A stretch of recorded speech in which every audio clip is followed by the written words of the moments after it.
ब्रह्ममुरारिसुरार्चितलिङ्गं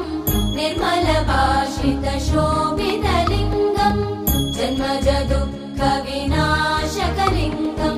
तत्प्रणमामि सदा शिवलिङ्गं देवमुनिप्रवरार्चितलिङ्गं कामदहनकरुणाकरलिङ्गं रावणदर्पविनाशकलिङ्गं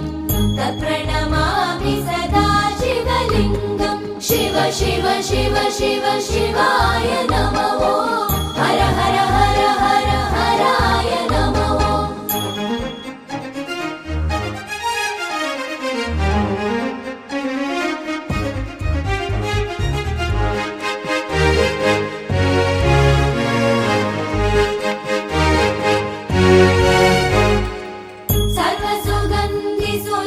सर्वसुगन्धिसुलेपितलिङ्गं बुद्धिविवर्धनकारणलिङ्गं